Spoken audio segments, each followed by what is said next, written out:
Well, tell me, mama, what's going on? Tell me, darling, what's going on? Welcome back, everybody. Bacon and Egg Show, episode number 10, June 20th, 2020. We got another special guest with us today. Rejoining us is Longhorn Insider Mike Holland. Jay, how you doing this week? Good, man. We made it to double digits, and 10 episodes of anything. I guess we decided we wanted to keep doing this, so I'm happy that we did. And Mike, we're happy to have you today, man. How are you? Yeah, man, I'm good. Glad to be back on. Been following you guys, man. This is awesome stuff. Looks like you guys are having a lot of fun. There's a lot going on in the world and sports right now without there being any sports. So kind of a weird time. Our first two-time guest, everybody. Longhorn Insider Mike Holland. There he is, our first two-time guest, man. With as you can notice, a little bit better background. Yeah, I love the bagground. Love it. Looking sharp, man. Looking sharp. And yeah, my wife said I couldn't join you guys again unless I got it fixed up. So. Oh, I love it. I love it. And I know this will be the second of many more appearances to come on the show, Mike. So thanks for taking some time to join us today. Wanted to start the conversation with you. We haven't had you on since the murder of George Floyd, all of the protests, the reactions from across the world. But since we're a sports show, we've kept most of it to the sports realm. So just in general, how have you been since all of that has happened, and with the aftermath, and what and with sports, in terms of some athletes' reactions, what have you noticed from that? Almost long overdue, where we have kind of a platform here without really anything to distract us. Really got to face these challenges kind of head on as a country. Obviously there's been injustices going on for years. I've experienced a few, in my lifetime, which, obviously nobody needs to go through that. We all bleed the same. We all have the same goals. We're all just trying to take care of our family. As far as when it comes to sports, though, I think you're seeing, kind of a big trickle-down effect to the University of Texas. We've been in the headlines and the national news for, a multitude of reasons. So it's just kind of an interesting time to see what's going to happen, how this affects recruiting, how this is going to affect the players this season. And then now you got coronavirus, potentially coming back up again. So it's like, are we even going to have a season? So it's just crazy times around the 40 acres. Obviously, main goal, obviously, going forward for everybody is just to make sure that everybody's, safe and treated equal out there. So, how are you guys kind of handling, everything that's going on and, just kind of weird times that we're living in? Yeah, it's interesting. I think we've kind of discussed on here over the last couple of weeks. It's like it's just not good enough anymore to kind of like just say you're not racist and kind of like turn a blind eye to kind of things. Go, oh well, I'm not harming anybody. So there's nothing else for me to really do. That just doesn't cut it anymore. It's right. I think it's being, actively anti-racist and making sure that you call things when you see it. You become aware of things like the privileges that you have in life and stuff like that, and being able to kind of try to use whatever platform or position you're in to try to make things better. And it could be the smallest of things. Like I said, just calling somebody out, if you've got, a friend or a family member or something that makes a joke or, says something inappropriate, to call them on it. Don't just, kind of shrug and just go, that's how they are.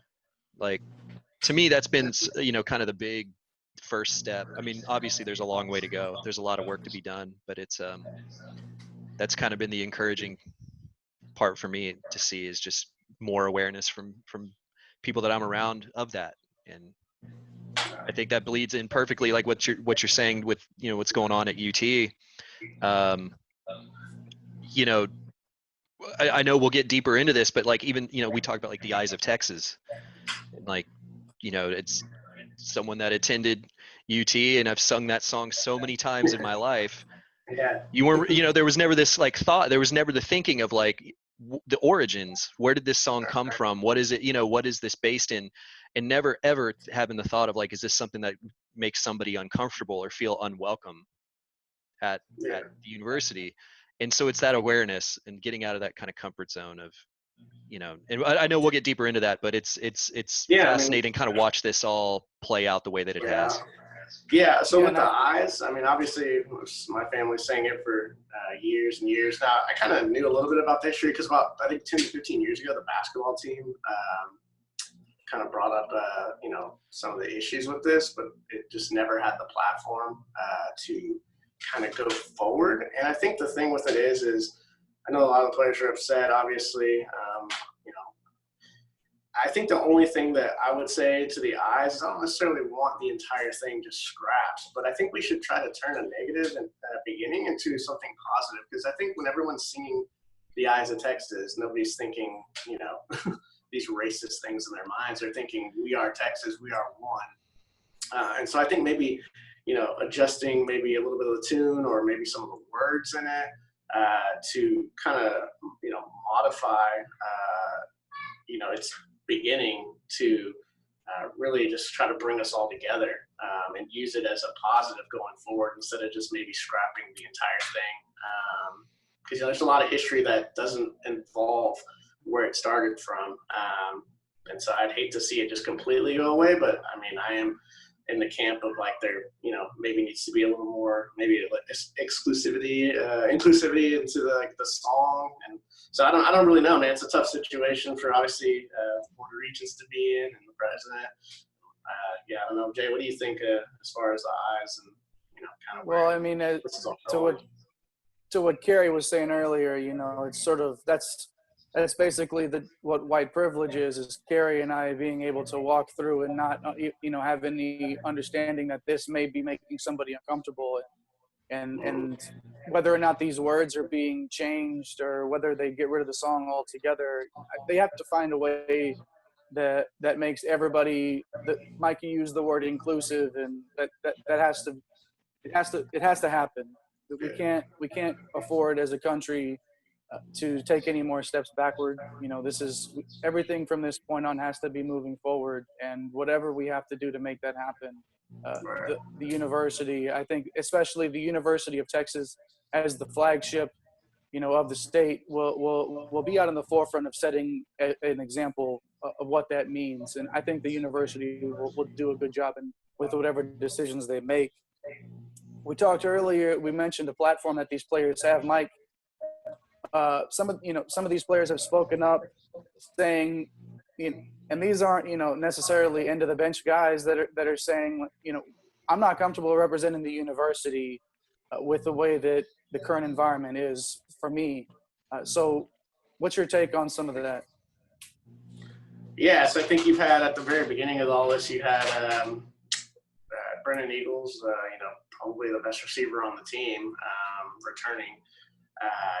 Come out and say that, he might not play the season. So obviously he feels very strong about it. He's from the Houston area.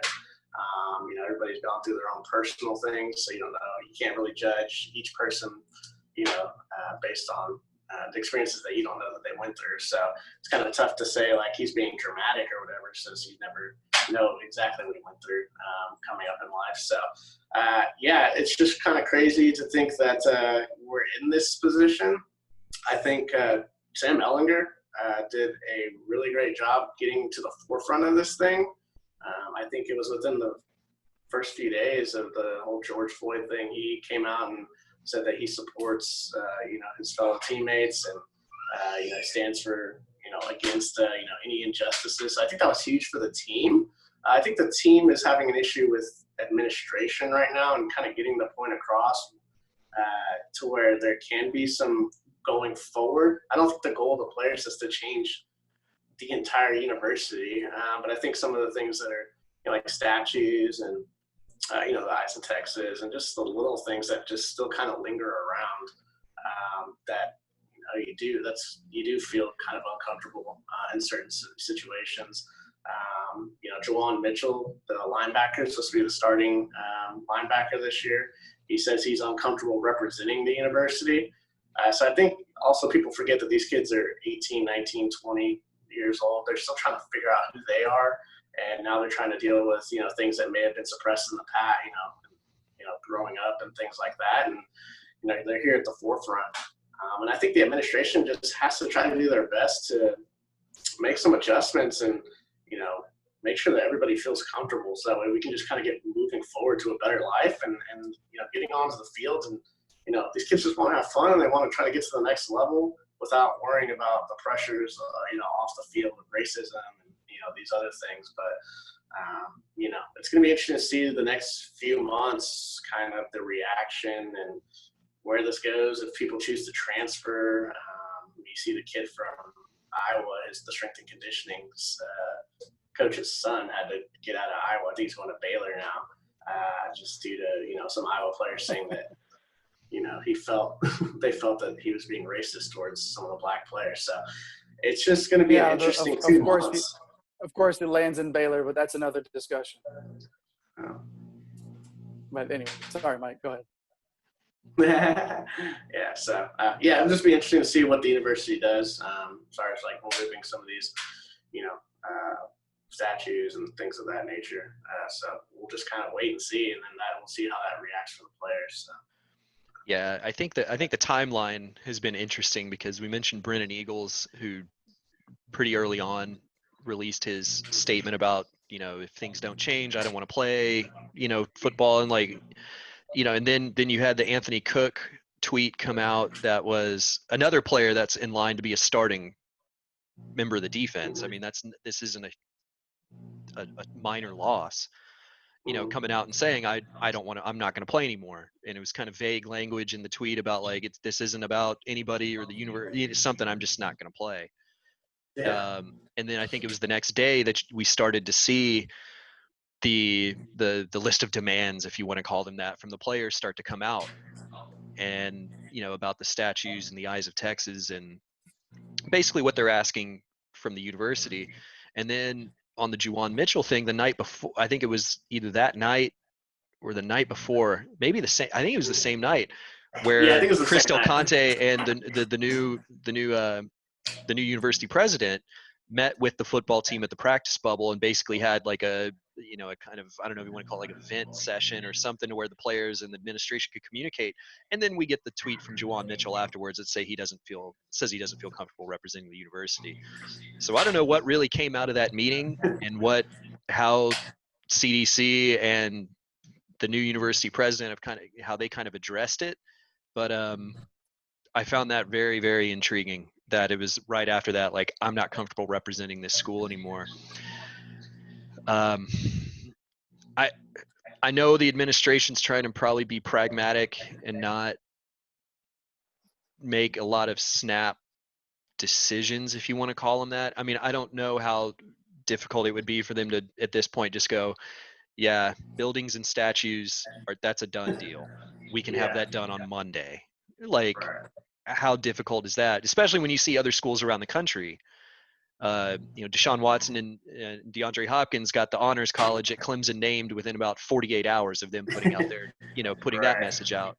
And we're seeing it around the country. So the Eyes of Texas thing, as we talked about, I think is going to be a little more complicated. But I just wonder how much of the administration is just trying to take this slow and handle it the right way. And maybe there's some pushback from players or students or whoever that's saying, like, no, these need to happen now. And there's a little bit of dissatisfaction going on with that. Yeah. Well, I think though that when you're looking at how quickly companies have reacted, how quickly some decisions have been made, and I think these players, these athletes, they have every single right to push and push and push right now until they get what they want, or at least the university comes to a reasonable understanding of what's going to make this better. And I said earlier, I think the university will do a good job of it. And I think that they are weighing every single option. But until then, we're going to continue to hear from these players, and we should.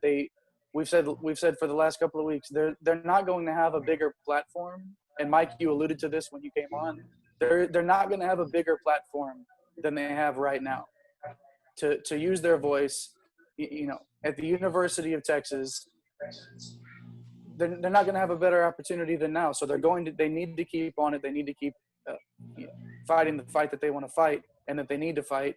And they'll get the results that they want, I feel. It's just going to take a little bit of time. And the university, like you said, Kerry, I think that they're just doing their due diligence and figuring out what these next steps are going to be. Yeah, I don't think it's ill-intentioned or anything like that. Like everything we've seen, especially like, Tom Herman being as supportive as he has for the players so far, at least in the public eye, who knows behind the scenes stuff, but in the public eye, he's been extremely supportive. CDC is seemingly supportive. I don't think there's any ill intention behind the administration talking to whether it's football players or black student groups or any other groups on campus that want to see these changes. I don't think there's anything, maybe they're just misreading the room a little bit, but I don't think there's any ill intention of saying like, yeah, we're here to discuss these things, but if you're expecting all of these things to be done next week, it's a little more difficult than that maybe, but.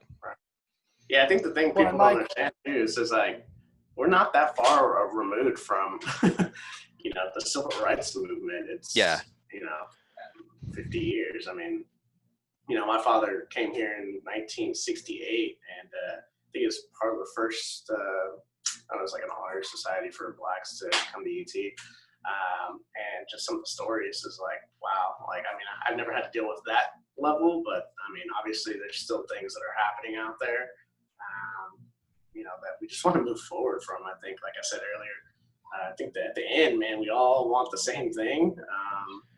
And so, we just all got to try to come together. As far as the football team, this is the time to really, build, camaraderie and come together,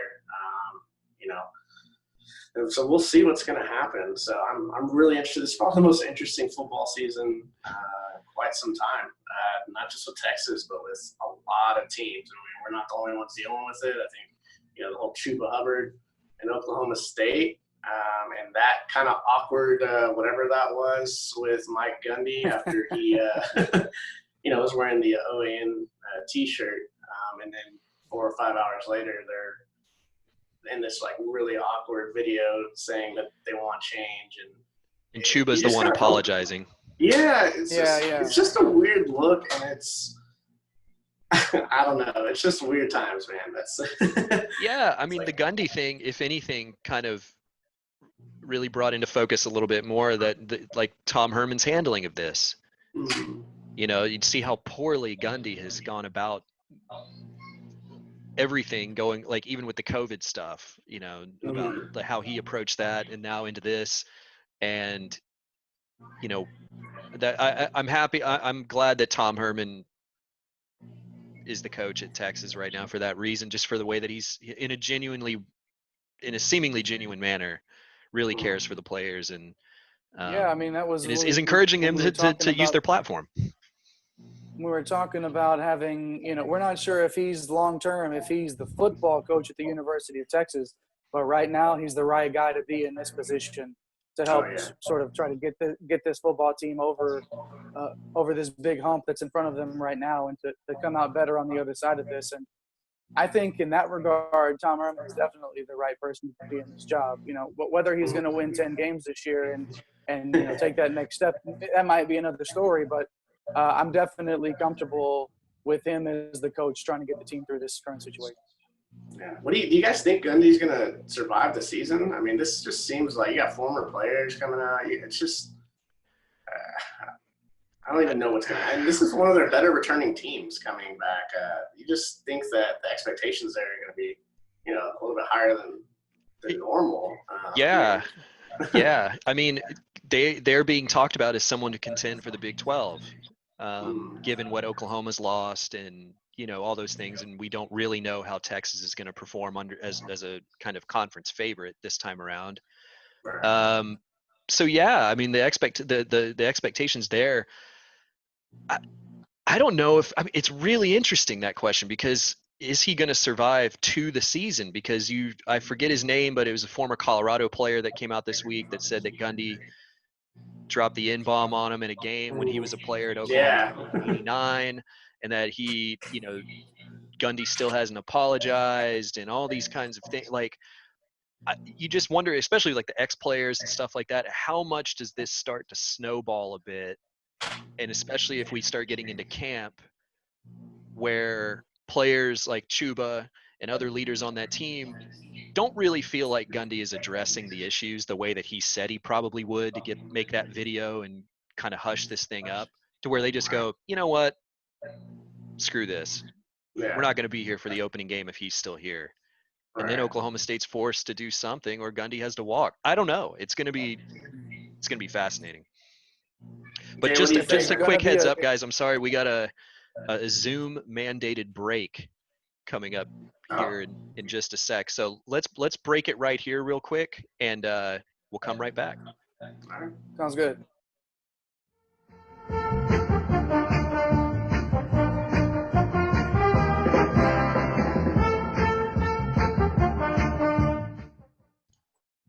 Welcome back, everybody. Thanks for the short break there. Thanks, Zoom, cutting us off there a little bit on our meeting, but we're back. Sorry to kind of cut you guys short. Jay, I know there were some things you wanted to get into on Tom Herman and where we had kind of left off there. I just wanted to put a bow on that before we moved on to recruiting. You know, Herman said before, and we've talked about this on the show, basically this isn't the exact quote, but his thought was, you can't cheer for them on Saturdays when they score a touchdown, and then when you see them on 6th Street, treat them differently. Like, that's not how it works, and that's one of the points that he's made a really good point of driving home. And that's one of the big things that has stuck out to me in this time, that he's really stood out from the crowd and went above and beyond. It's not even above and beyond. It's the things that you should be saying, but in terms of what college coaches have done, he's definitely raised the bar and gotten out in front of this. So I just wanted to, that's all I wanted to finish up that conversation with, was that, he's done a great job of that. He's the right guy to be here right now. So, Mike, let's talk about recruiting, man. We got this 2021 class. We got a couple of big names that have come on recently. What's the latest with the 2021 class?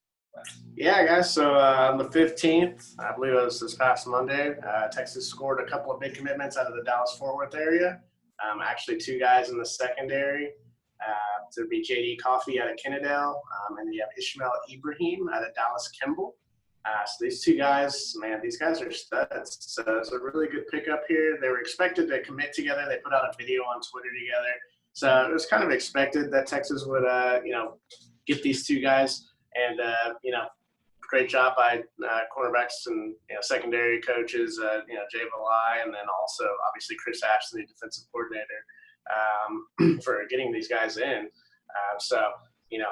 First I want to kind of talk about, if you look at their rivals profiles here, J.D. Coffey, this guy is a ball hawk. So, he just wants to go and get the ball. And he's not afraid to lay the wood, too. He's 6'1". He's a little on the wide side right now. But obviously he'll grow into his body as he gets a little bit older. Rivals has him at that position that we like to call War Daddy, right at that 100 national ranking. Obviously his recruiter was Chris Ash. He does coach the safeties. I think that was a big deal. Chris Ash has had a lot of success bringing in talented members of the secondary. So when I kind of look at this kid, though, he reminds me of a throwback safety. Really reminds me of Chris Carter, who played in the mid-'90s. He's not afraid to lay the wood, but he can also track the ball, play center field really well. So I think this could be a huge addition. And even though I think the safety position, when you look at from the NFL perspective, is a little watered down and maybe not as important, I think the safety position in college is still one of the most important positions on the defense. If you look at the teams that we had in the national title games in 2005, you had Michael Griffin patrolling there, who went on to have obviously a pretty good NFL career. And then you had the GOAT, Earl Thomas, in 2009 patrolling that backfield as well. And then if you're looking to have a pretty good defense this year, Caden Stearns is probably going to be one of your best players. I think so in college, especially in the Big 12, you need safeties that can do multiple things. You got to be able to come up into the box when it's spread out and make a tackle, and you got to be able to cover these slot guys and these tight ends that the Big 12's been producing, it seems like, at a pretty good rate. So I think this kid, he's got a really, really high ceiling. I'm really excited about him. I'm actually probably higher than this kid than some of the recruiting services are. I think he's more of a top 75 national type player. So he's kind of one of those war daddies that we like to talk about, those guys that kind of take you to the next level. So I'm real excited for him to come in and see what he can do. On the other side of the screen here, you see Ishmael Ibrahim, 6'1", only 165, so he's going to need to fill out a little bit. It may take a redshirt year. But the big thing is this kid is long and he can run.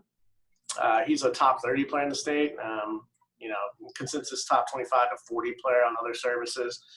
So this kid, he's got the length to really match up with some of these bigger receivers. That's what Texas had a lot of success with. You look at his comp, he's probably a little more like Devontae Davis, kind of that taller kid. He's not afraid to, get up and hit you in the run game. So I think, these two guys, these are a big score, especially the Dallas-Fort Worth area. You got to control that area, kind of like we talked about the last time I was on. You want to try to so I think, two guys is a great launch point, and Texas is really building a solid defensive recruiting class right now when you look at it. So what are you guys' thoughts on, these two recent commitments? Well, Mike, I wanted to ask you, is Ibrahim one of those guys that this year is has a possibility of being a climber, where we're looking at the rankings and we see that, he wasn't as highly ranked as the other prospect, but thinking about, is that a player that you think in your mind, as he does grow into his body a little bit, and because he has that raw talent that just shows up, is that somebody that you think could really rise on the recruiter rankings? Oh, I don't know if we lost Mike. Lose your mic? There he goes. Yeah, we lost Mike for a sec. He'll pop back in here.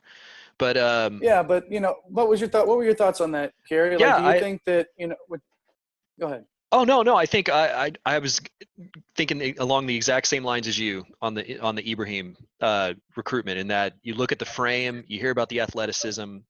To me, that's a perfect case where a guy in his senior season can put on a little bit of weight, put some more stuff on tape, and he's already a fairly highly ranked player in the state, but could be really one of those. I hate calling him a sleeper because it's like people aren't really sleeping on him, but like a guy that can really develop and grow over his senior season before getting on campus. The coffee recruitment, I think, is great. That's a must get. Especially you talk about who is potentially going to be lost in the secondary, and we talk about Caden Stearns eventually moving on and stuff like that. Like just continuing to have that cycle of those war daddies that Mike talks about coming in there and continue to like restock and not rebuild, and just replenish the players and keep the talent coming in. So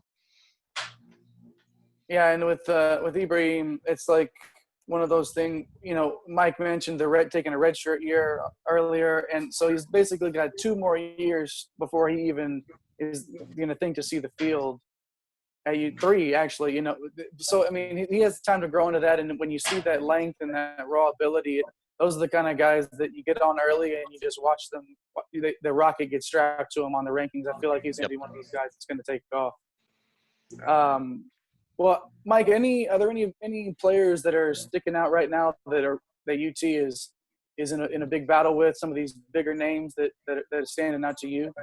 Yeah, so I know we touched on a few of them last time. Somebody today I want to talk about is going to be a defensive end out of DeSoto. His name is Shamar Turner. This kid is a really nice looking prospect. So I think Texas is in a war right now with SEC schools. So, it's going to be a battle to the end, I think. I think this kid wants to kind of take his time. So kind of pull up his profile here. And so if Texas can really produce on the field, kind of like what I was talking about last time, I think there's a great chance we can get this kid. This is another kid kind of in that top 100, just outside of the 100 nationally ranked phase there. You're going up against, I think TC was just eliminated. He just released the top 5. So you're looking at A&M, Alabama, LSU, and Georgia to go along with Texas. I don't want to say Texas is the favorite right now, but I think that we've got a really good opportunity to land this kid. Last year we were able to get in 2 of these players, Vernon Broughton and Alfred Collins on the defensive line. And this is kind of what Texas has been missing, is these these kids, Cedric Reed, Tim Crowder type kids that can kind of set the edge and rush the passer. So this would be a big get. I think this one's going to come down to, closer to signing day until we kind of learn, where this one's going. But this is an exciting prospect. You guys got any thoughts on this position and, kind of where Texas is on that, defensive side of the ball? Yeah, I mean, obviously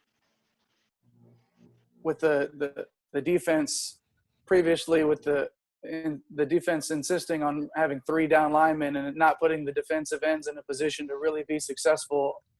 I think with there's going to be a commitment to go back to 4 down linemen, and there will be more opportunities for players like this to come in and really show their flash. And until we get people in here that start to actually show those sack numbers, and because there were a lot of SEC, all the rest of those schools, if you take TCU out, if they're off, all the rest of those schools were SEC schools. It's not an accident, right? I mean, we were talking a few weeks ago, there was a player that said, I could get 6.5 sacks at an SEC school and be a second round pick.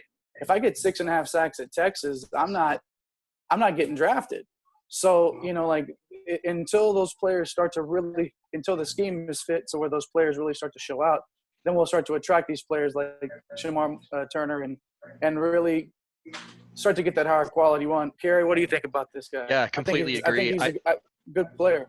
Yeah, completely agree. I think seeing what Chris Ash and this defense is going to do this fall, I think what Joseph Osai did in the Alamo Bowl couldn't be a better advertisement to get a recruit like Shamar Turner in the door, where you go, here's a guy, just put him on the edge, just instinctive athlete, turn him loose. And he just is disruptive back there. And he was probably the best player on the field for Texas that night against Utah. And I think, so having a defense kind of built around Osai and those guys coming off the edge, Vernon Broughton, like Mike mentioned, what a better way to start turning that perception a little bit and starting to attract these fantastic edge rushers to come in and just start making some noise, start getting to the quarterback. And hopefully that plays out the way that we hope it does. And I think that's probably what players like Shamar Turner really are looking for is, you almost get the vibe sometimes, like we talked about with Princely, Umon Milan. We talked about these other players that hey, I want to go to Texas, but the proof just hasn't been in the pudding. Whether that's even wins or losses, as much as being showcased on the field, being put in a position to really show your talents. And that's what I think the most encouraging thing on kind of a bigger level with the defense and Joseph Osai is for this season of let's showcase these guys. That's what the recruits want. Right. So otherwise, TCU's not winning a Big 12 championship, but players want to go there because they're getting noticed. They're going to the league. Sure. So. Yeah, I think Texas is putting in, guys in the secondary and wide receiver and even running back into the NFL. Not seeing as many defensive linemen and offensive linemen. So I think, looking back at the 2021 class, this is the year to get, some of these guys. You got a really good offensive line class this year in the state of Texas. We talked about some of those guys last time. You really want to try to, get a few of those guys into the program. Here's kind of an overview of what we're looking at right now. If you guys can see that here, we moved into obviously the top 10 with those 2 commitments that are highlighted there. So you look at it. Oh, we lose Mike. Oh, lost Mike again there. Well, I know he was really going through some of those top 10 commits at this point and sort of seeing where they line up. And I think this is going to have to be that year, and we touch on this pretty much every week now when we bring up the team and the current roster is now that this team looks like it's going to start churning out draftable prospects, these recruiting classes will take notice, just like you mentioned a little bit ago, and we'll start to get those war daddies, as Mike calls them, more and more often, and that's also, I think we're going to really start to see that. Yeah, let me get Mike back in here. There we go. Yeah, no, I agree, and that's where it kind of brings a question to mind that once we get Mike back on here, that I'm kind of curious to ask him. Sorry about man. that. I was having a little technical That's all right. difficulties there. Sorry, I don't mean to jump back in. Kerry, what were you No, mentioning? we got you sitting sideways a little bit here, Mike, which might be intentional Okay. Yeah. on this Saturday morning, but there we go. Yeah, man. Sitting sideways. But the question I was going to ask is kind of, and you were pulling up the graphic there of the recruits in this class, and I know there's a long way to go till signing day, and anything can really happen. But we talk about those players that can kind of round this thing out. What's kind of the ideal finish for you in this class? I mean, we're seeing 13 total commitments as of now. How much room do you think is left in this class, and who are some of the players that are that for this to be considered a knockout class Texas has to get? Yeah, so I think if we're looking at right now 13 commits, you're probably looking at maybe 9 to 10 more, depending on if there's any attrition that happens. It could go up from there. I think right now you're looking at a few offensive linemen. If you can get in the Brockermeyers, you obviously take them. We're also fighting for Bryce Foster, another guard out of the Houston, Katy area, who's actually pretty good friends with Jalen Milroe, the quarterback, and Hayden Connor. So if you can get, 2-3 of these offensive linemen that are really highly rated. And then, we're actually in a battle for, a couple of out-of-state guys at the receiver and tight end position. So if we can get a couple of those guys in, they're, rated with, consensus 4-star, athletes. And then, if you can get somebody like Shamar Turner, and then maybe try to flip some of these guys like JoJo Earl, a receiver out of Aledo who's committed to LSU, but there's been rumblings that he's still kind of interested in Texas. So I think really, can't beat this to death anymore, but how the season goes, I think, is really going to determine how this class kind of finishes out. If you look at the top of this class, though, you're seeing, kind of those 5.9 rated players, which are like your War Daddy level type players. You got 4 of them right now. So if you can go out and get 3 or 4 more, I think you're really starting to build something. Especially, like kind of mentioned, that defensive side of the ball. Billy Bowman's the highest rated player on Rivals for us right now. This kid is a super athlete, and he might end up in the secondary. Jatavian Sanders is his teammate, so imagine that high school team. Just a beast at defensive end. You put in Coffee in the secondary. Derek Harris and Ibrahim are, right on the cusp of that, top 100 level. So you've got a lot of guys coming in on the defensive side. So I think if you can get a couple of the receivers, there's a couple of War Daddies up at the running back position. Kamar Wheaton out of Garland, and they've also got LJ Johnson. So I think if you can get one of those two, I think you're really staring at a top 5 or 6 rated class, and just something that you can really build on. So what are you guys gonna think about how this can kind of be completed and really start a run going into the future?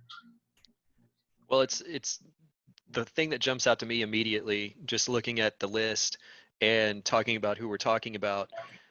If you talk about winning games in the trenches, and if Texas can wrap up with the Brockermeyer brothers and Bryce Foster, and you've already got Hayden Connor, there's your offensive line for the next 3 years, whenever those guys are ready to go. That's set. If you get a guy like Shamar Turner in, you already have Jatavian Sanders there. There's your edge. You got both edges covered, basically. And so just kind of building out, seeing that develop and building out the class that way. Sometimes it's like, hey, we got 1 or 2 really good offensive linemen in this class. That's pretty good.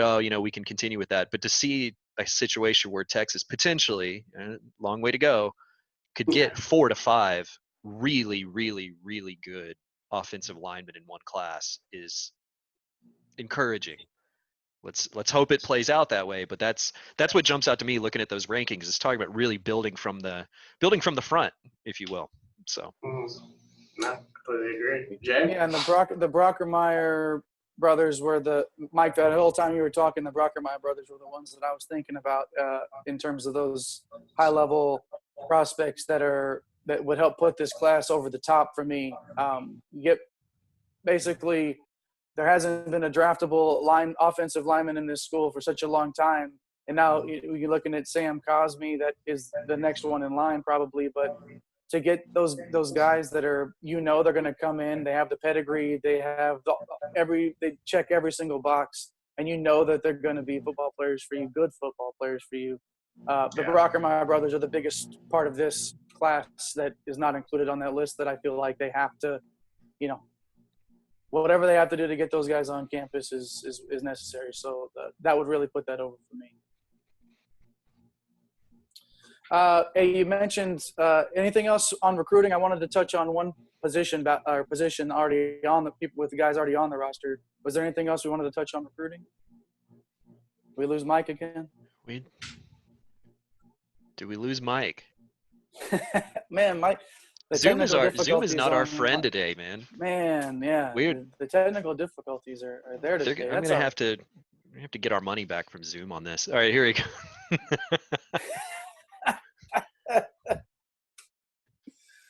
We're gonna We're gonna request it. We're gonna request the money back from Zoom for this. Yeah. There he is. We got him back. He's sideways again here. Hey, it's for my second and final appearance on the Bacon Egg Show. No, man. Oh, you're good. Oh, man, just good times, right? All this exciting recruiting information and everything that's going on, right? It's like. Man, we got you sideways again, Mike. We got you sideways again. Sideways this time? Man, I gotta get a follow-up video soon. Yeah, no kidding. All right, guys. Yeah. So So, sorry, I missed the last Mike, few what we were minutes. talking about. No, you're good. What we were just talking. We were going to move on to a position battle with players that are already on the roster. This week, Kennedy Lewis was reinstated to the team. Redshirt freshman, back with the program for summer workouts after his suspension. This guy's a burner. He plays on the outside, though. There's quite, I don't want to say there's depth. There are players on the roster that play that position. Not a ton of experience, though, out wide. So, do you think Kennedy Lewis is somebody that could come on and contribute? And where do you see those outside receivers sort of settling in the depth chart? Yeah, so awesome job, Kennedy Lewis, getting back to the team. Sometimes most of the time you don't see these things happening out where the kid comes back to the team. So great job on him. I think receiver, you got to think if Brennan Eagles is going to play, he's going to be one of the starters. So with Kennedy Lewis, it kind of excites me to see, you're looking at 6'2", 6'3" kid, 200 pounds, but this guy can fly. So there's going to be a lot of competition. You got the kid from Michigan coming in, Tariq Black, so he's going to give you some depth.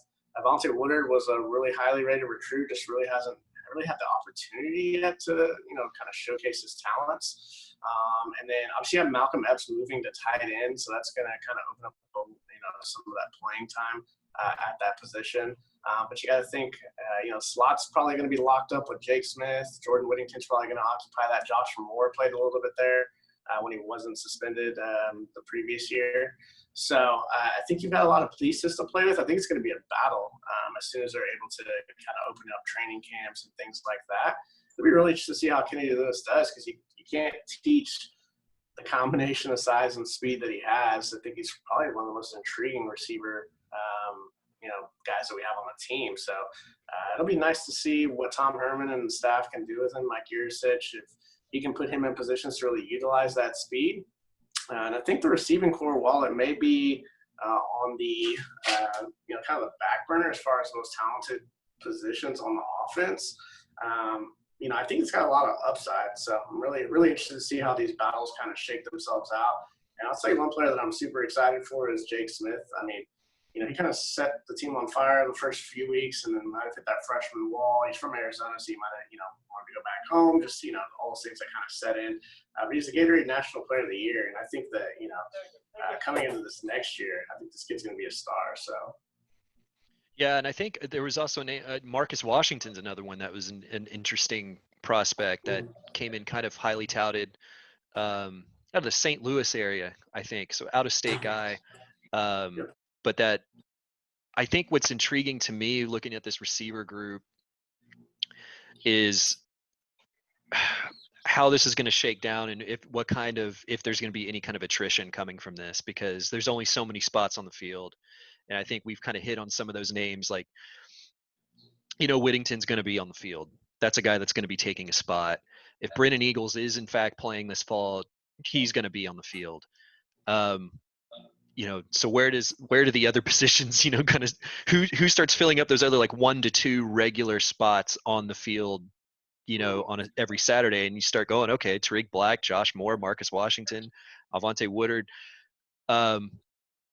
not everybody gets to play, and that's where it's going to be interesting. There could be some really talented players that are, might go try to find greener pastures or somewhere to get on the field. So, I guess, that's going to happen, but, I kind of trust It's this. a good problem. It's a good problem. Yeah, it's a good problem, but it's I guess it seems to be in a better position. I don't know. We'll see. It's a new coaching staff, but after the issues that Drew Maringer apparently had with players on the team, and maybe that had, I don't know if that had any effect on the Jake Smith situation. Yeah, there's rumors. That Yeah. might have played an effect on a lot of the receivers. I mean, anytime you have a coach that's talking about the head coach, just all the noise and stuff mess that went around with that was just a bad deal. Actually the receiver room might be a happier place this year. So we'll see if we can get some of the best out of some of these kids to really shine. So there's always one receiver every year, it seems like. Who knew Devin Duvernay was going to, absolutely explode in the slot? The year before was little Jordan Humphrey. Everybody said, might not be built for that position. So, hopefully this year we'll have someone break out to go with Brandon Eagles. You got a really good offensive line, the quarterback's there, and a stable of backs. You got all the makings of a team that should be able to score regularly in the 30s, with a ceiling of 40s in the Big 12. So. Do you think that these players understand, or do you think that they have they understand okay, this is Sam Ehlinger's senior year. He's I don't know if generational is quite the word, but he's one of the best quarterbacks to ever play at the University of Texas. He's a special, special quarterback. He's a special, special leader. Do you think that the players on this team, do they gravitate towards that, all of that energy that comes from a player that carries the weight that Sam Ehlinger does? Yeah, I think especially what we kind of talked about earlier with kind of the way that he's handled, everything that's going on with the protests and everything. I think that's just going to bring the team closer together. And yeah, I think this kid's a natural leader, man. So, we've already had a lot of guys on Twitter, voice their support, saying basically like, Sam's my quarterback. Love to hear that he's outspoken on some of these things. So things that he's doing off the field, I think, are going to really translate into some good things on the field. Just becoming that more cohesive, team is going to pay dividends, I think. And when you see this guy going out there trying to truck linebackers and, doing these things to go the extra mile, I think that makes people want to play harder. And these guys have been around each other for a little while now. It's a little more of a veteran team than we've had in a little while. It's nice to kind of say we have a lot of starters coming back. So it seems like every year the best players were freshmen and sophomores, like I mentioned last time. So now these kids are growing up, and I think this is the time. And if they can come together and kind of get through everything that's going on right now, I think it has the makings of a pretty special season. I don't think the playoffs are that far fetched. Big 12 title should be within reach. So pretty big ceiling for this season, and you definitely want to capitalize on it. So I'm really happy and looking forward to seeing what we can do with this talented group, and hopefully we can really go out there and show the Big 12 what's up this year. So I'm excited about that. Yeah, I think Jay, to go to your question about kind of them realizing that this is the shot with Sam. I feel like that'll like once the preseason magazines start coming out and the preseason polls and the Heisman hype and everything, like once that noise starts to build, I think is when that probably sets in for the team, where they start going like, okay, yeah, I mean, this, we've been around this guy for a few years now. We know he's a great leader, but this really is the shot. All this discussion about, senior quarterback, all those things. I feel like that's when it kind of starts to set in, maybe, and that maybe that realization really starts coming in that it is the last go round, and have to capitalize on it. Yeah, and I think that's if they don't, I don't see how they can't. To be honest, like you're in the moment, and with everything else that's going on in the world, and the way that you can rally around him as a leader and as a quarterback, and to be able to know that that's your guy that's going to lead you onto the field every single week. He's just that's the guy that I would want to rally behind. And that's why I think Texas this year will find a way to put it together. I tend to be a little bit more optimistic than most when it comes to Herman and his regime, but I do think that this is the year because of the way that everything is laid out and how much good positive energy will be around this team. And I mean that in every way possible. Positive energy from the movement, from the changes that were made, from the protests and the movement, and the players using their platform and voices, the leadership and the growth within the locker room, and the growth of the players on the field and the continued development of the athletes in the program. I think it's going to happen, and I think they do realize that Sam is the guy, and this is their chance to do something very, very special. And I don't just mean a Sugar Bowl victory over a second-place SEC team. I mean, I think they realize this is an opportunity to do something extremely special. And Mike, you mentioned the ceiling to this season. I think it is extremely high, and it would be disappointing to me this season if that high ceiling at least wasn't sniffed a little bit, if you know what I mean. I think they got to get close to something special here, and I think they will, to be honest with you. But we'll see. That is if there is a season, Mike. With as many positive COVID tests has come up, as many of these players that are in self-isolation right now, do you think this is going to be able to be pulled off? And I want to be optimistic. I really do. 13 players, I think we're up to now, positive tests. So, making national headlines again, which was about things on the field. But, as we get into the second wave, it's getting a little bit harder to imagine, just how we can kind of get through a season. What happens if a player tests positive during the season? Like, what do you do? You're already isolating multiple players. Those cluster of players just not allowed to play. Is it 2 weeks? Like, it just seems like the NCAA, these schools are just going to have a huge challenge on their hands, not to mention fans in the stands. There's just so much, at stake right now. All it takes is one bad incident to happen for, the season to, kind of just be in ruins. So I don't know. I'm sure there's, people out there brainstorming, trying to come up with, every solution imaginable. I think we just kind of have to take a wait and see approach. I mean, Kerry, what do you think about, just the new wave and everything that's kind of going on? Yeah, it's getting tougher and tougher to kind of see how the logistics play out to really get a season started and finished without incident. I would absolutely hate. I mean, obviously in this country, we've already lost 120,000 people to COVID, but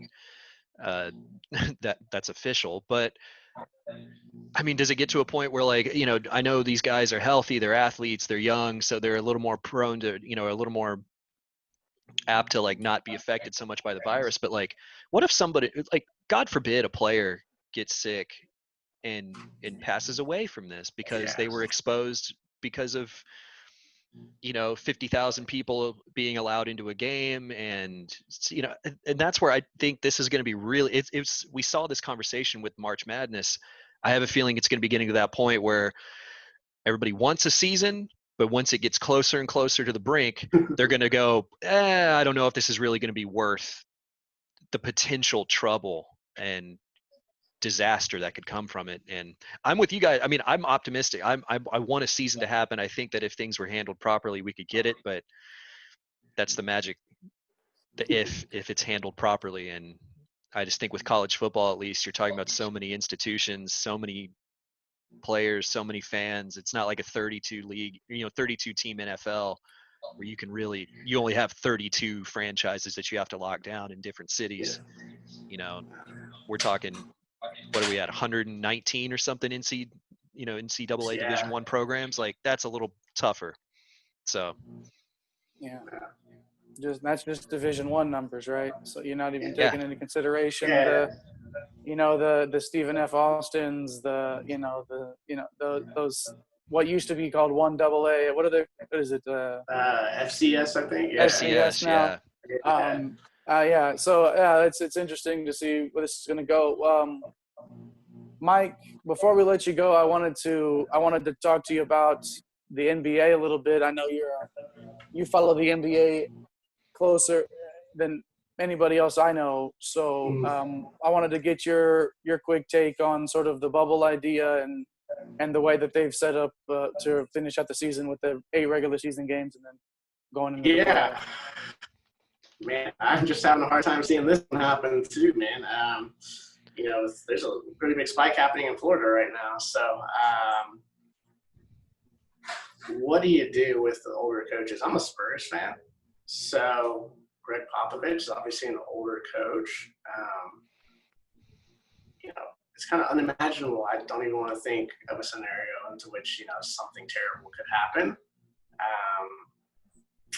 I just don't know if it's at what cost, essentially, is it worth playing, 8 to 10 games or whatever it is, and then playoffs.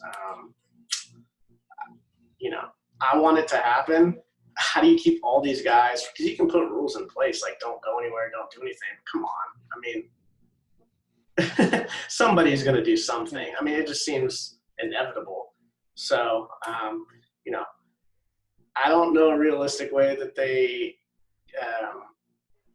kind of play this safe, especially with some of the older coaches. And I don't think it's fair to ask these older coaches not to be able to have the same opportunity that other coaches would have. It seems unfair if you want to put a coach in a box versus being on the court. I mean, there's just so many things that the NBA's got to figure out first before they can restart this thing. I mean, like I said, it's really the coach, and it's all these other people that nobody's talking about. You got to have trainers. There's, it's not just 15 players and a coach. There's assistant coaches. There's, you got to have medical staff. You got referees. So some of the referees are older. Like, it's a contact sport. So, Damian Lillard kind of, came out and said that, this might not be the most comfortable thing to do this year. It might just be best to just go into 2020.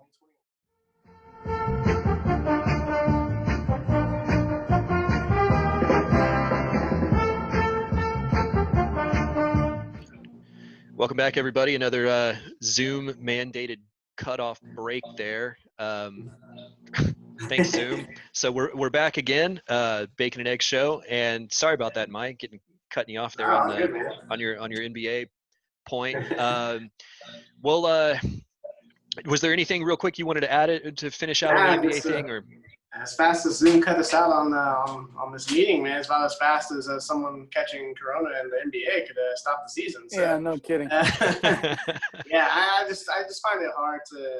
I want all this to happen, and I'm just really gonna hope for the best. And I'd hate for my love of sports to get someone sick, and then Exactly. So. Yeah, that's a perfect way to put it. I think we're all in agreement there. Yeah, as much as we love sports, you don't want anybody to fall victim to this virus. So right. We'll move along here a little bit. Let's get into the cup of coffee. We've seen continued fallout from the murder of George Floyd. Jay, anything that you wanted to hit on from this week's news? Well, we talked about, and Mike, thanks for sticking around. Mike's gonna do the rest of the show with us, guys. Just gonna finish it out with this here. So Mike, thanks for sticking around. But one of the things that stood out to me was that Roger Goodell actually said that he would welcome teams to sign Colin Kaepernick, and I think that's something that I've said on this show before. Was he needs to say Colin Kaepernick's name like that? It needs to be the words Colin Kaepernick need to come out of his mouth. And I think that whether it's just because he knows he has to say it or because he actually truly believes and all of his energy is behind his words. The fact is that the conversations are being brought up. Colin Kaepernick's name was mentioned in terms of being on teams' workout list, their short list of quarterbacks that they would actually think about bringing in. Okay, that's the right step. And I've said on this show multiple times that I think his playing career is done.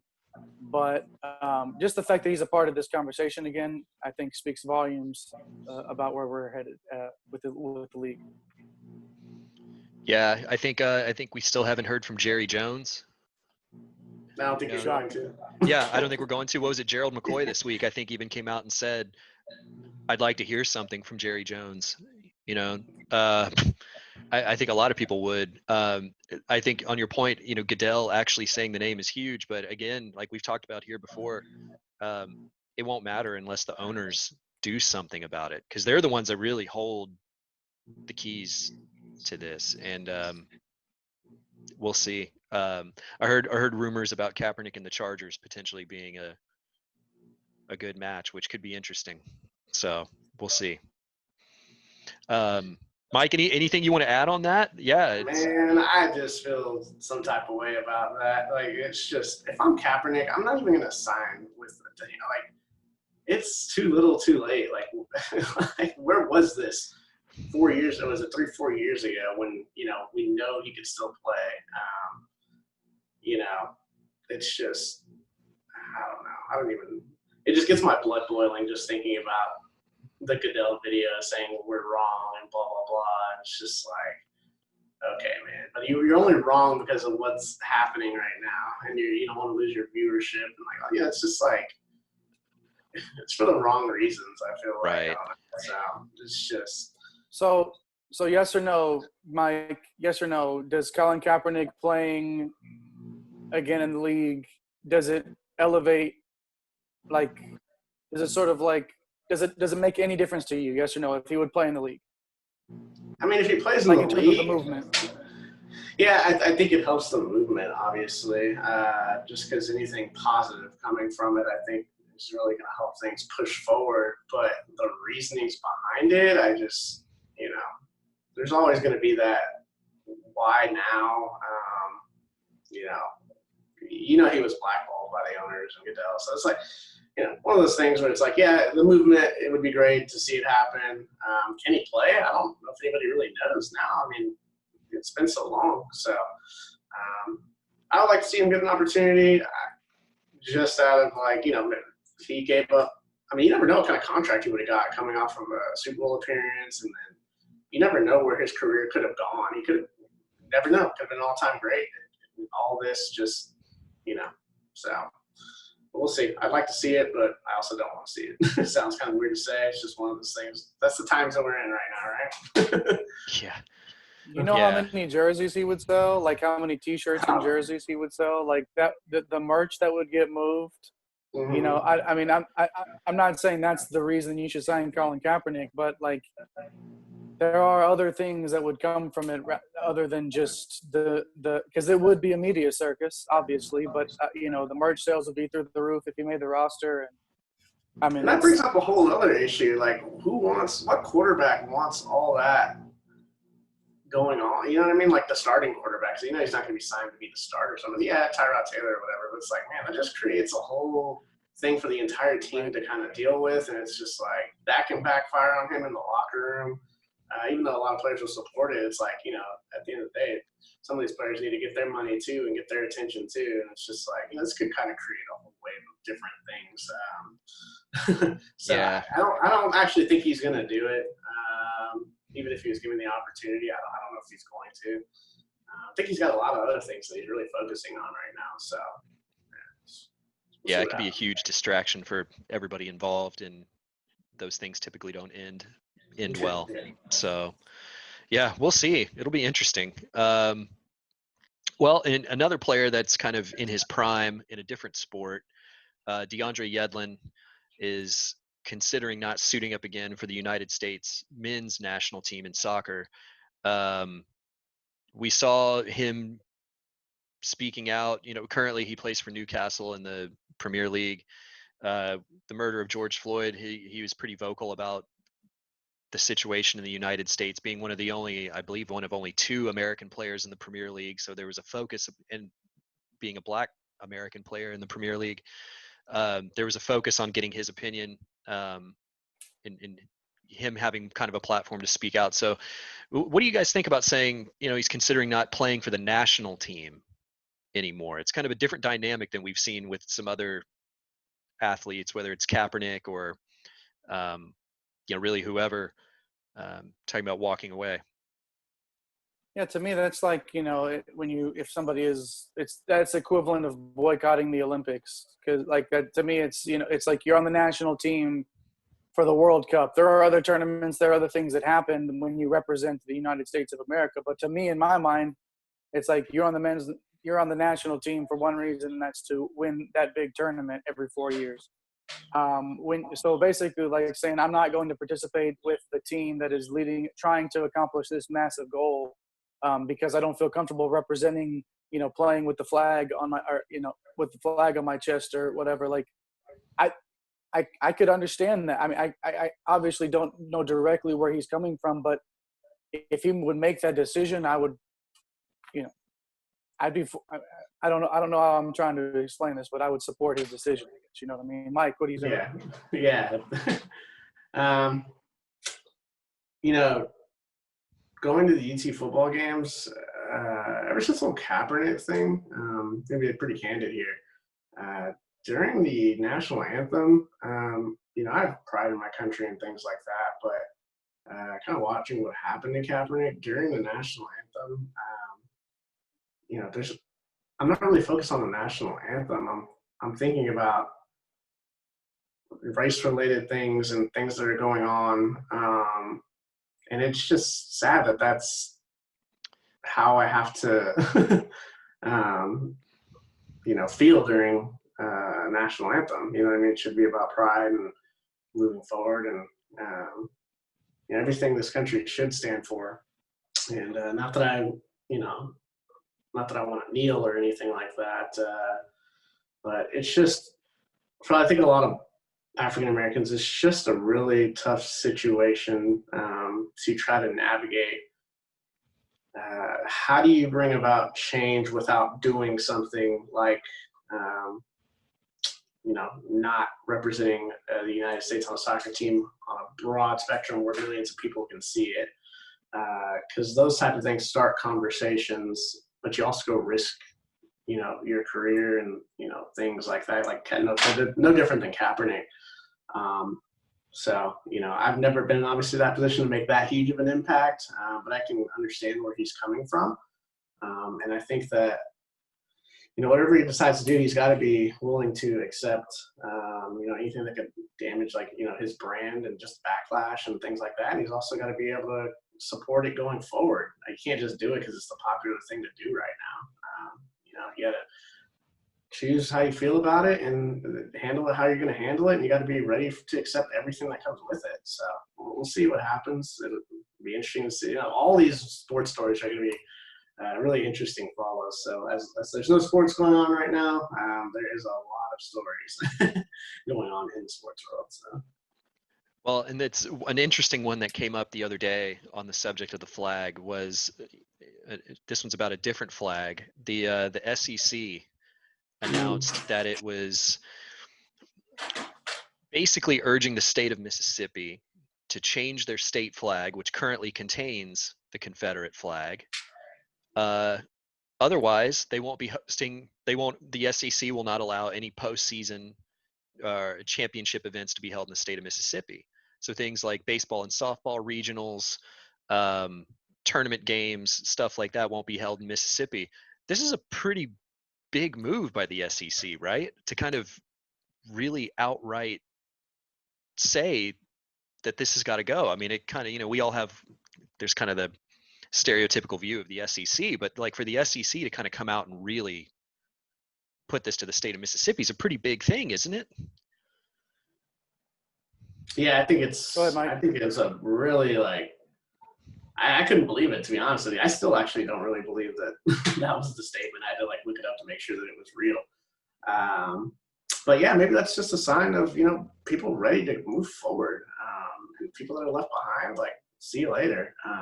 When you look back on history, were you part of the movement? That made the world a better place, made this place a great place to live in. Are you still, fighting small battles with people because they don't look the same as you? So I think it was huge of the SEC to do it. That's a real tough situation. There's a lot of history with the Confederate flag, and people in the South feel really strongly. Same thing with NASCAR, doing that as well. So, it's cool to see these organizations really getting out in front of this thing and taking a stance. You know what I mean? Because it's one thing to say things; it's another thing to take action towards it. So, Jay, what do you kind of think about that stance for the SEC? Yeah, it was just necessary. I mean, the NCAA broadened their rules as well. It was almost like the SEC was trying to tell the state of Mississippi, "Hey, this is coming, so you might want to already consider this." And then the NCAA comes out and then expands their rules on the Confederate flag as well. So I mean, it's overdue, and all of the feelings that the Confederate flag, all the feelings that come with that and everything that brings to the table is it's something that needs to go away and needs to be erased. It doesn't need to be, in my opinion, displayed proudly like a badge of anything. It represents a horrific time in this country's history, and to me, it represents evil, and that's not something that needs to have any part of any school, anything. Period. Like I don't personally, in my opinion, is I don't want to see it anywhere at all. And so I applaud the NCAA again, Mike, like you said, for being proactive, the SEC for being proactive and saying, no, this isn't going to work anymore. You guys need to change this. Otherwise, we're not coming to your state. And whether or not, I mean, obviously that means something to these schools. They want to host these regionals. They want to host these swimming and diving events if they have the facilities. They want to be able to host these events. And being told basically because of a symbol that you're refusing to get rid of that you can't do it, I think would be foolish to not make that change. Yeah, it's been a busy week in the SEC. I know Georgia, their marching band has removed songs that I guess were from Gone with the Wind that they would play, and I know in one case they've replaced them with some Ray Charles songs. So good on the University of Georgia to make some. I think Georgia on My Mind is now in there. I think this was the one that they went with after replacing some songs from Gone with the Wind. So it's a good move by Georgia. And then also the University of Florida has banned the Gator Bait chant, which it's kind of an interesting similarity with the Eyes of Texas situation. While not the school song, the writer of the Gator Bait chant, there was no kind of racist connotation or anything with that, but like the association from that, the horrific association with gator bait in the South, Florida stepped up and said it's time for that to go, and just they didn't want there to be any mistake about it being linked with that meaning. And so we'll see where that kind of leads with the Eyes of Texas thing about intent versus changed meaning over years and finding that balance. But yeah, busy week in the SEC. Well, let's get into some COVID stuff here as we are in the middle of the resurgence of the virus. We've been talking the last couple of weeks about Major League Baseball, and it seemed like the last couple of days we might have actually had a breakthrough. Jay, I know you've been watching this and really closely. Where are we at with Major League Baseball returning in the middle of a pandemic? Well, the owners, Major League Baseball and the Players Association have, they've been far apart on money from the start, on games played. And, you've seen everywhere from 50 games, 60 games, 70 games, 117 games, at 92 games, whatever you want to pick a number in between. And all these things have been floated out there. But one thing that they can't agree on is money. And it seems to be, whether it's 150 million, 200 million dollars apart in overall money is the number that I was reading, that some of these owners are just not wanting to find a way to get this done with this money. And the players really aren't budging. The players want to play. They continue to say, hey, you just tell us when and where. The problem with that is that Major League Baseball shut down all spring training sites to be deep cleaned, no reentry without passing a COVID-19 test. So not only is MLB fighting amongst the Players Association and the league and the owners, they're also fighting this COVID battle to even get started. So, I mean, it's Mike. We love Yeah. baseball. I know you love baseball. Yeah, I love baseball. What does this look like? What does this look like for you? These developments and what are your Man, I'll thoughts? tell you what, man. Major League Baseball missed a huge opportunity this year. Missed it. How can there be Korean? How can Korean baseball figure it out? I know there's not as many teams, but like they're playing baseball right now. I don't understand why baseball's always struggled with gaining attention and holding on to viewership and things like that. And now you have an opportunity to really, really expand the sport, and you just fall flat on your face over money. Like, it is so sad.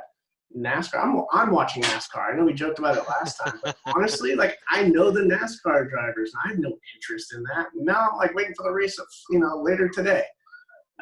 So I mean, that draws in people that have never watched. I don't have the most fun watching someone go around in circles. You know what I mean? But it's a sport, and it's there's different things that are really intriguing about it. And I think baseball you could have gotten this done. I don't know why you can't get it done. I don't know why you're gonna get this thing closer to football. And let's face it, baseball does come back, and it gets closer to NFL season and college football, and all these other sports are gonna be coming back right around the same time. You missed a window where you could have gotten more people involved. You really could have caught up from 50 years of struggle to gain new viewership and really expand the sport, and you just fell flat on your face. It just makes zero sense, and I think a lot of it has to do with commissioner. I think you should have had the foresight to understand, like, this is an opportunity, get it right, so that way we can, really get baseball back on the forefront of people's minds of the big four sports. I mean, you're probably staring at number 3 right now, as far as what people want to watch. I mean, I'll watch baseball all day, but the casual fan isn't going to watch, a 9-inning game. You know what I mean? So it's like, this was your opportunity to really step up, and I think they just missed it. So it's really sad. Yeah. And on a similar thing that we've discussed here with the NHL, trying to get back in, get things going in July and get their season started to kind of take advantage of the situation. News came out yesterday that multiple players for the Tampa Bay Lightning and staff members have tested positive, so their facility shut down. One of the biggest stars in the league, Austin Matthews from the Toronto Maple Leafs, tested positive. We're just July 10th was when they were shooting to start camp. This, they're still working out the hub city thing, but it's looking like the NHL is starting to run into some of these problems that MLB's run into this week with this stuttered start and stop of getting these things going, and how is this actually going to pan out. So we'll see what happens with the NHL. It seems if I like just get one more point on baseball, though. Yeah. Of all the 3 sports, it's the least contact you have with someone else. Like, I mean, how do you not? You're the one that has the biggest advantage when it comes to COVID. I mean, yeah, you're standing next to a player every now and then on a base, but for the most part, the game is played away from each other. No different than golf, NASCAR. Obviously they're in cars. It's like, like I said, man, it's just disappointing to me as a huge baseball fan. Jay, I know both of you guys are huge baseball fans. It's just like, I don't want to be up at 4 in the morning watching, the Korean baseball figure it out. It's like, you know what I mean? It's like you look at players in the field; they're literally socially distanced. Like literally, it's built into the game. Yeah, Like, I mean, I know it's there's more to it outside than that, for the but most part. exactly. Most games can be played outside. Yeah, I mean, that's just it's amazing that they didn't figure this out, and it's not that all these other sports have the magic potion, but baseball is the farthest. So Major League Baseball is the farthest away from getting it figured out. When they actually, since their season hadn't even started yet, technically they had the most time to prep for this. Yep. Because they had nothing to go off of to begin with. So I mean, it's dumbfounding that they didn't find a way to make this work. Mike, I'm with you. It's disappointing. So yeah, it's no other word really to describe it other than disappointing over money. Like, this is money. Yeah, you could have gotten money brought in for the future by bringing in new viewership and things. I'm thinking about buying a Bubba Wallace, uniform. You know what I mean? Like, there you go. Exactly. You know what I mean? Like, and all because they, NASCAR obviously has built-in advantages. They took advantage of it. They wear masks. They did the smart things. think there was a way to figure it out, and they just didn't figure it out. And so now I'm kind of honestly hoping that Major League Baseball takes the L on this one. Just out of spite for them not being able to figure the thing out. Yeah. I was so mad right there. I just threw my phone in disgust because I'm so mad at Major League Baseball. Yeah, That's how mad I was. Baseball. I don't blame you. No, it's a mess. Kerry, They've had so many built-in advantages. It's ridiculous and to they get can't this say done. that there's no money because in 2019, $10.7 billion in revenue, up from 2018, which is 10.3. 17 consecutive years of sustained growth by Major League Baseball. There's money there. Make it happen. So sad. Right. Oh, it's frustrating. Well, one league that we've seen return was the Premier League this past week.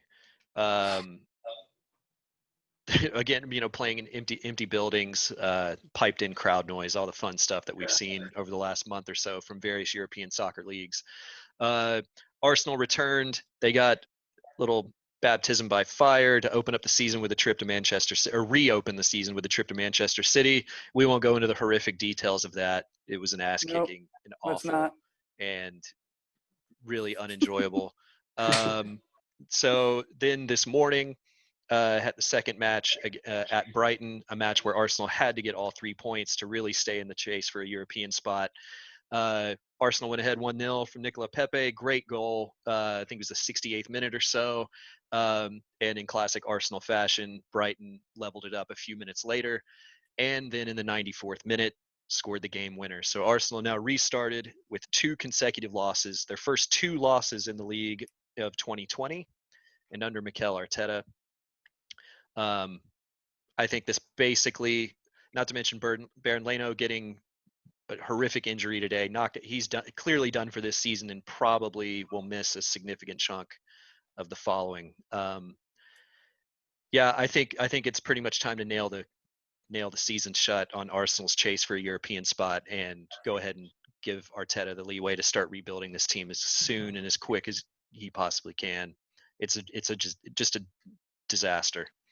Yeah, and aside from that, Pepe did get a he had there were some stern words for Nicolas Pepe in the press by Arteta, and he stepped up today and had a great goal. But the thing for me is you look at how many players are trying to come back and are getting injured. Arsenal have suffered how many, 3 huge Granit injuries Xhaka already? went out in the first minute of the City match. So minute 1, Granit Xhaka goes out.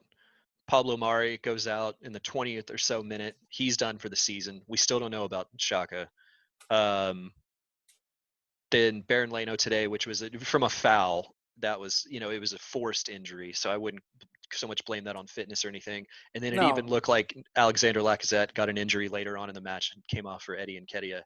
I don't know how serious that is or not, but right. But the whether it was from whether it was because that forward playing player for Brighton was just he's rusty and didn't realize where he was on the field, or wouldn't have normally made a play like that and to go into a goalkeeper, but because he hadn't played in a while. So Mike, what I wanted to ask you here is with these leagues coming back now and trying, the NBA restarting in the middle of a season, and they're going to try to get these players back up to game shape so quickly.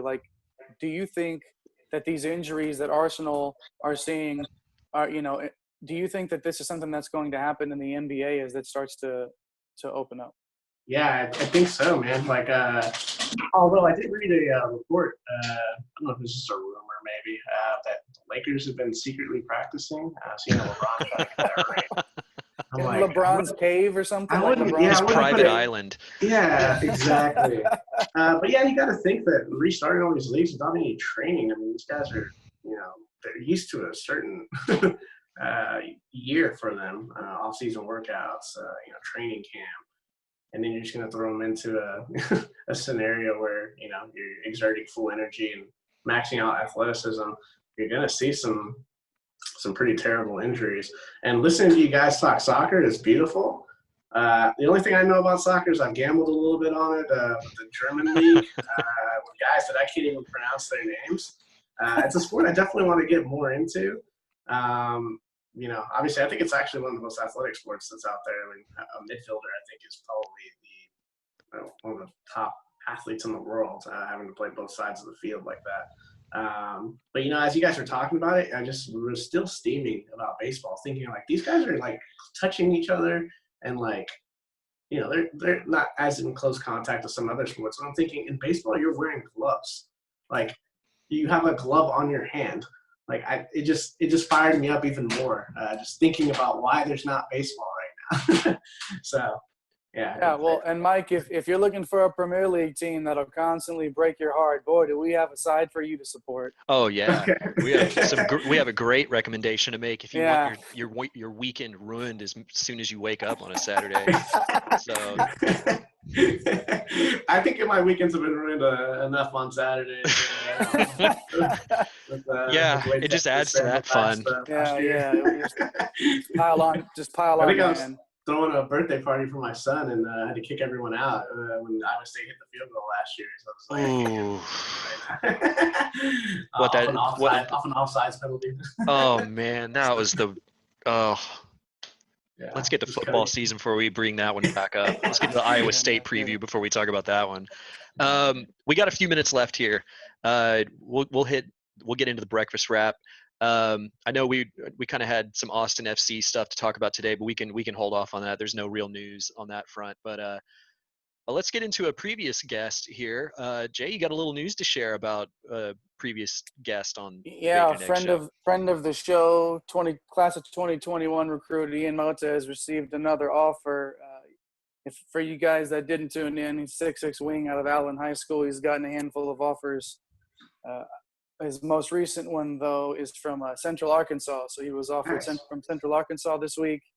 And also has floated out there that Tulsa has been showing interest in him as well. There's been communication with Tulsa as well. So, Ian, just wanted to congratulate you again on your process. And we'll continue to follow you as you go through this. And we'll hopefully get him back on later on in the year and as his recruitment continues. I know he was excited to come on with us and did a really nice job actually on the show when he was on.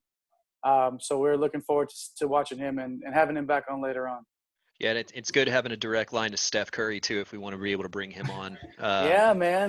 You know. I mean, that was such a cool story to have him tell that story about him at that camp and to have that Steph Curry tweeted at him and tagged him on Instagram and all that stuff. That was a cool story. So maybe we could, we'll find some time. I think we can maybe find a few minutes to get Steph Curry on. I'm sure we'll have Steph on one of these days, maybe, possibly. We'll see. We'll make the schedule work, Yeah, we'll move some stuff. Mike, we may have to bump you for Steph. Man. After this performance today, man, I think Steph's got a leg up. No problem, man. All good. Well, guys, I know we kind of had to blaze through some stuff there due to time constraints and Zoom doing what Zoom does today. It's a good show, Mike. Thanks for being here, man. Thanks for your patience dealing with all this tech stuff going on that keep bugging out on us. But great conversation, and always love having you on, man. Yeah, guys. Hopefully we get some better positive news going forward. So you guys have a good one. All right. Sounds good, guys. Thanks a lot, man. Hey, thanks a lot for watching, everybody. We'll see you next time. See you next week. Thanks, everybody. Peace. ATX represent Fatal, baby. Falling on 6 on a Saturday.